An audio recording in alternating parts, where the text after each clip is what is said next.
परिवार से हैं। सरोज परिवार मतलब पासी परिवार बोलते हैं उसको। हमारे एक मित्र हैं, दरअसल बैंक ऑफ बड़ौदा में मैनेजर हैं, विजय बहादुर सरोज। बनारस शिवपुर में रहते हैं, लेकिन उनका घर है करिश्मा में जी। तो बड़े अच्छे हमारे मित्र रहे हैं। और दरअसल हमारा काम का जो बिल्डिंगों में शीशा लगता है उसी में कॉन्ट्रैक्ट लेता हूँ। गोराई में रहता हूँ। एक बड़ा वाला बच्चा मर्चेंट नेवी में रहा 4 साल तक पानी के जहाज में, लेकिन अब हमारे साथ बिजनेस में आ गया, क्योंकि शादी हो जाने के बाद 6 महीना पानी में, 6 महीना उतना गड़बड़ लग रहा था। छोटा वाला बच्चा 26 साल का है, शायद आपको जानकर के खुशी होगी, इस समय वो पायलट है, जहाज चला रहा है। और ये तो हम बहुत अच्छा अपने को अवसर मान रहे हैं कि आज ऐसे आना हुआ तो गार्डन दिख गया, तुमको मॉर्निंग वॉक ले लेता हूँ।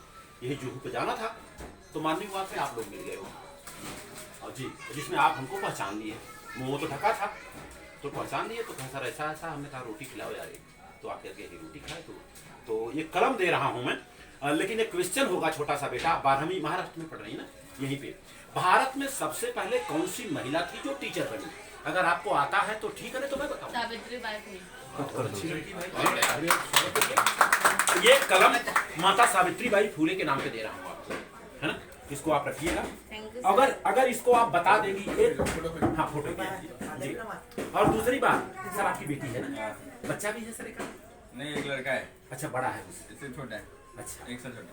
अच्छा 1 साल छोटा तो है क्या? अच्छा क्लास, कोई बात नहीं, तो उसको हम एक कलम देते हैं। ये कलम पे राष्ट्रमाता सावित्रीबाई फुले का नाम लिखा है। अच्छा दूसरी बात, अगर ये कलम की खासियत आप बता देंगी तो आपको एक कलम और दे दूंगा, और वो भाई के लिए होगा। ये 3 in 1 है, ये कलम 3 काम करता है। और ऐसा कलम तकरीबन पूरे भारत में मैंने 50,000 बांट चुका हूँ। तो हमारे माध्यम से आपके बिटिया को मिल रहा है, तो खुशी की बात है ना सर। इसमें 3 काम ये कलम करता है। पहली बात तो लिखता है, वो तो लिखेगा। 2 काम और कौन कौन सा करता बता सकती है? तो हाँ, और नहीं तो मैं बता दूंगा। हमें बड़ी खुशी हुई सर कि आपकी बिटिया राष्ट्रमाता सावित्रीबाई फुले का नाम बता दिया जी, हमें बहुत खुशी है। नहीं तो आप बोलिए। 3 काम करता है, एक काम लिखता है, एक काम क्या करता है बताइए फटाफट, लेट मत करिए, ये आपका परीक्षा हो रहा है। इरेज के लिए क्या करने का?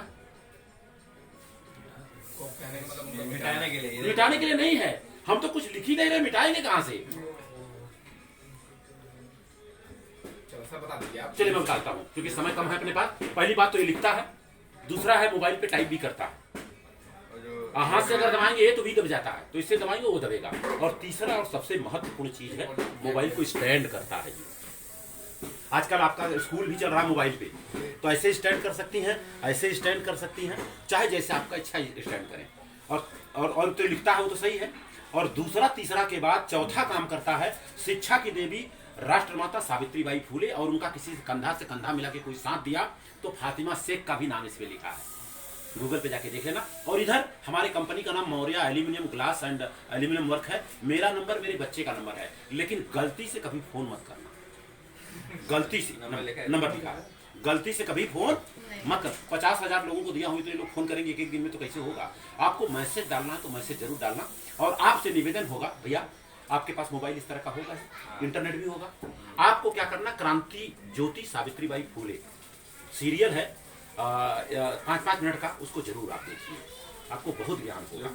हाँ यूट्यूब पे है सर, क्रांति ज्योति सावित्रीबाई फुले।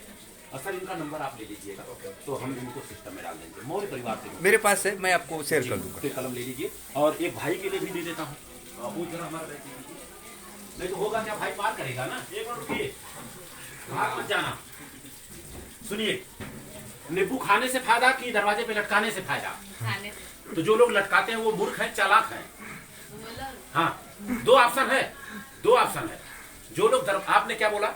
मैंने पूछा आपको नींबू खाने से फायदा कि लटकाने से फायदा, तो आपने बोला खाने से फायदा। तो जो लोग लटकाते हैं वो मूर्ख हैं, चालाक हैं। 2 ऑप्शन है, तीसरा कुछ बोलना नहीं है। चालाक कैसे बोलेंगी? आप अगर चालाक हैं तो आप खाना मत खाइए, शनिवार के दिन बाल लेने का 1 दिन खाने का खा लीजिए, जाएगा पेट में। नींबू खाने से बात को मीठा मत लीजिएगा। हम लोग एक सोशल वर्कर हैं और बहुत सारी चीजें हैं, एक दिन में सारा चीज नहीं समझ पाएंगे सर। Super station. हाँ जी, सुपर स्टेशन मतलब सब अंधविश्वास है। अंधविश्वास है, ये बोलने में शर्म आता है क्या आपको? अगर अंधविश्वास है तो बोलो, क्योंकि मम्मी आपकी पढ़ी लिखी नहीं है, आप तो पढ़ रही हो ना, है ना? अच्छा, घी खाने से फायदा कि जलाने से फायदा? देसी खाने से। जो लोग जलाते हैं वो लोग समझदार हैं कि मूर्ख हैं? मूर्ख हैं। सिंपल सी बात। अगर घी का दिया आप घर में जलाए और 40 वाट का बल्ब भी जल रहा है तो जो दिया जलाए वो मूर्ख है। अच्छा, बल्ब का आविष्कार किसने किया? थॉमस एडिसन ने। साहब एडिसन के बारे में कुछ जानती है? आप एक लाइन में बता दें, क्योंकि आपके लिए नहीं, ये रिकॉर्डिंग हो रहा तो बहुत लोगों को काम देगा। एडिसन के बारे में क्या जानती हैं? एक लाइन में मैं बता देता हूँ, साथ आपने वो ना मतलब बल्ब गलती से इन्वेंशन हो गया था, वो कुछ और इन्वेंट कर रहे थे जी। हाँ, लेकिन सर ये बल्ब इन्वेंशन। आपको बता दूं, जब उन्होंने शुरुआत में स्कूल में जाना चालू किया तो इतना पढ़ने में गधे थे, कमजोर थे कि मास्टर लोगों ने एक लेटर लिख के दिया कि आपका बच्चा इतना गधा है कि इसको कोई पढ़ाएगा तो नहीं। वो अपनी मम्मी के पास गए तो उनकी मम्मी बोली कि वो मतलब आप गधे नहीं, आप सबसे मतलब इंटेलिजेंट हो, वो लोग आपको समझ नहीं पाते, तो तुमको मैं पढ़ाऊंगा, तुम अपने से पढ़ोगे।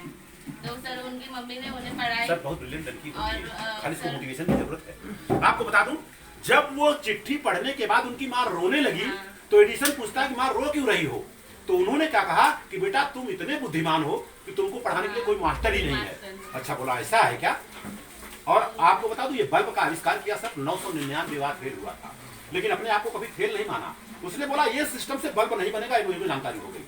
और जब बल्ब का आविष्कार किया तो बताने की जरूरत नहीं सर, आज हमारे घर में जो रोशनी आ रही है ना वो एडिसन की वजह से आ रही है। हाँ? और दूसरी बात, एक मिनट में और बता दूंगा आपको, जब उसकी माँ मर गई तो डायरी में वो था चिट्ठी, और जब डायरी जब पढ़ा उसने तो देखा अरे बाप रे, मास्टर लोगों ने तो ये लिखा था, मम्मी तो हमको ये बताई। तो कहने का मतलब है कि एक अज्ञानी माँ, चाहे अज्ञानी माँ चाहे कुछ माने, वो जो है एक अज्ञानी बच्चे को वैज्ञानिक बना दिया। ये उसने अपने आत्मसात में लिखा, किताब में लिखा उसने। तो बच्चे अच्छे होते हैं सर, उनको खाली एजुकेशन देना है। दूसरा चीज, आप यहाँ नजदीक आ जाइए, अब मेरी बेटी के समान है। ये जो आपने बांधा है इससे क्या क्या फायदा है बता दीजिए। सर ये मेरे फ्रेंड ने बांधा था, वो मंदिर गई थी तो बोली हाँ, बात को अन्यथा मत लेना। कोई चीज करने से पहले अगर आप पढ़ी लिखी हैं तो तर्क करिए। कोरोना पीरियड चल रहा है कि नहीं चल रहा है? कोरोना पीरियड में हाथ धोना पड़ता है, जितनी बार हाथ धोएंगी धागा गीला होगा, और गीला होगा तो उसमें बैक्टीरिया पैदा होगा। और एक फायदा बता दीजिए, मैं भी मान लूं, आप भी मान लें। और दूसरी बात, हाँ तुरंत काटना होगा, कैंची लाइए भाई, मैं काटूंगा। और कोई चीज कुछ भी कर दे, अब मैं मान लीजिए गोबर लेके आया, मैं बोला गाय का गोबर है तुम्हारे मुंह पे लगा दूं, लगवा लूंगी? नहीं लगवाओगी ना? तो पहले पूछने का इससे फायदा क्या है। आपके पापा तो नहीं बांधे हैं, अब बांधेंगे क्योंकि उनको जानकारी होगी तो मैं बता दूंगा। गीला हो जाता है। अच्छा, यहाँ से दे दीजिए, तुरंत दे दीजिए, चाकू दे दीजिए। नहीं कैसे हम काटते हैं ना सर, आप सर बुरा मत मानिएगा, हम इसके भलाई के लिए कर रहा हूँ सर। मुझे उसका अभी एडमिशन कराने का अभी सब फुल हो गया एडमिशन, जी, वही सोच रहा हूँ क्या करने हैं। हाँ मैं बता दूंगा सारा चीज। लीजिए वीडियोग्राफ, फोटोग्राफ लीजिए। अभी सूंघोगे इसको? बारहवीं पास हो गई है, अच्छा अभी मेडिकल सुनो कॉलेज सुनो में जरा, सुन लो और सुनो, हाथ देखो, देखो कितना, अरे बाप रे। डी फार्मा कराना है, उसके लिए पहले सब फुल बोलते कर्नाटक जाना पड़ेगा। कर्नाटक कहाँ जाएंगे? डी फार्मा कराना है? हाँ। आप मेरा नंबर लीजिए, मेरे से बात करिए। डी फार्मा की बात कर रहे हैं ना, करवा दूंगा, बंद करिए। शुक्रिया।